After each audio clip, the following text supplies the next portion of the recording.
ایک غریب آدمی بدو رات کے وقت وہ کہیں بیچارہ صبح سے چلا تھا، مدینے پہنچتے اسے رات ہو گئی. اس نے ڈرتے ہوئے نا خیمہ ہی باہر لگا لیا. جہاں رات ہوئی نا آدھی رات کو کوئی 1-2 بجے سمجھ لے پہنچا مدینے، تو اس نے باہر نے خیمہ لگا لیا. بیوی اس کی امید سے تھی، بچے کی ولادت کا وقت قریب آ گیا، بیمار ہو گئی. اس نے خیمہ لگایا، بیوی اندر ہے. حضرت عمر فاروق گشت پہ تھے رات کو، ساتھ ایک غلام تھا. حضرت عمر فاروق رضی اللہ تعالیٰ عنہ کہنے لگے وہ آگ جل رہی ہے تھوڑی سی، پتہ کرو کون ہے. تو آپ کا غلام پتہ کرنے گیا تو بدو نے ڈانٹ دیا، کہنے لگے جاؤ تمہیں کیوں بتاؤں. حضرت عمر خود گئے، کہنے لگے مسافر بھائی بتا تو صحیح. کہنے لگا جی چھوڑے، میں آپ کو کیوں بتاؤں میں کون ہوں کیسے آیا ہوں. فرمایا خیمے کے اندر سے کراہنے کی آواز آتی، کوئی درد سے چیخ رہا ہے، بتا ہمیں بات کیا ہے. کہنے لگا جی میں فلاں بستی فلاں علاقے کا ایک غریب ہوں، امیر المومنین عمر فاروق سے ملنے آیا ہوں، اور رات ہو گئی ہے تو یہاں خیمہ لگایا ہے، صبح میں ان سے مل کے چلا جاؤں گا. تو رات کو تکلیف دینا پسند نہیں کیا، تو میری بیوی امید سے تھی، اب بچے کی ولادت کا وقت قریب ہے، پاس کوئی نہیں. حضرت عمر کہنے لگے تو ٹھہر میں ابھی آیا. چہرے پہ نقاب ہے، اسے بتایا نہیں میں ہی امیر المومنین. عمر دوڑے گئے، اپنی زوجہ سے کہنے لگے اگر تجھے بہت بڑا اجر مل رہا ہو تو حاصل کرے گی.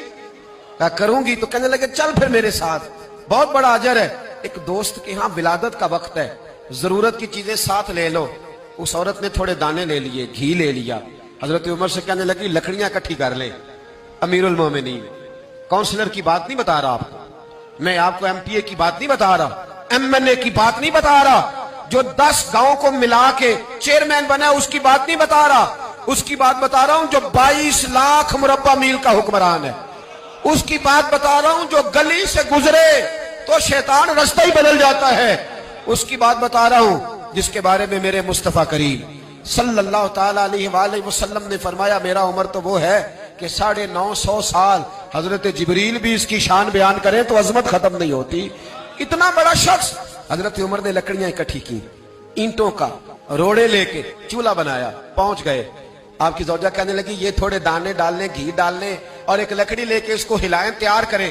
خود زوجہ اندر چلی گئی. حضرت عمر باہر پکانے لگے. وہ بدو کہتا ہے میں اس طرح کا ان کے ساتھ بہیو کرنے لگا جیسے کو کسی چوکیدار کے ساتھ نہیں کرتا. میں نے سمجھا جی عمر نے چوکیدار رکھے آنے جانے والے مہمانوں کا.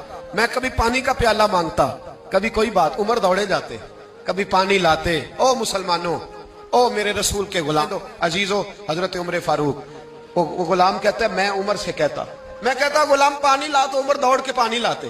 میں کہتا تجھے گھی پکانا بھی آتا ہے، پہلے بھی کبھی پکایا ہے؟ تو عمر فرماتے کوشش تو کر رہا ہوں.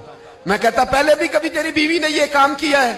تو حضرت عمر کہنے لگے مجھے یاد نہیں، پوچھ کے بتاؤں گا. کہتے ہیں کیا رنگ تھا، کیا انداز تھا، کیا مصطفیٰ کی تربیت تھی، کیا انداز حضور نے سکھائے غلاموں کو. یہ کس طرح کا امیر ہے کہ یہ ہنڈیا پکا رہا ہے، پھونکے مار رہا ہے ایک غریب کے لیے، دیہاتی کے لیے جسے جانتے بھی نہیں. اندر اس شخص کی بیوی کے ہاں بیٹا پیدا ہوا تو حضرت عمر کی بیوی اندر سے بول کے کہنے لگی امیر المومنین مبارک ہو، آپ کے دوست کے ہاں بیٹا پیدا ہوا ہے. جب کہا نا امیر المومنین مبارک ہو تو وہ شخص کہتا ہے میرے ہاتھ کانپنے لگے اور میں اس طرح دوڑا کہ میری پگڑی گر گئی. میں دوڑا تو عمر نے بلایا، کہا کدھر جاتے ہو؟ کہنے لگا آپ امیر المومنین ہیں، آپ امیر المومنین، آپ عمر ہیں. کیسر و کسرا جس کے نام سے کانپے آپ وہ ہیں، جسے مصطفیٰ نے دعا مانگ کے اللہ سے مانگا وہ والے عمر ہیں آپ، جس کے لیے علی المرتضیٰ فرماتے ہیں میں روز دعا کرتا ہوں وہ والے عمر ہیں، جس کے بارے میں ابو بکر صدیق نے فرمایا تھا کہ میں اللہ سے کہوں گا مولا جو تیرے محبوب کی امت کے حق میں سب سے بہتر تھا میں اسے خلیفہ بنا کے وہ والے عمر ہیں. عمر امیر المومنین کی بیوی وہ تو خاتون اول ہوتی ہے، وہ تو ملکہ ہوتی ہے، اور تیری بیوی دائی بن کر ایک غریب کے بچے کے پاس بیٹھی رہی ولادت کے وقت. عمر امیر المومنین ہو کے تیری داڑھی ساری دھومے سے بھر گئی تو ڈیوٹی کرتا رہا. تو سیدنا عمر رو پڑے اور اس بدو کو سینے سے لگا کے کہنے لگے تجھے پتہ نہیں تو کہاں آیا ہے، اس شہر کا پتہ ہے؟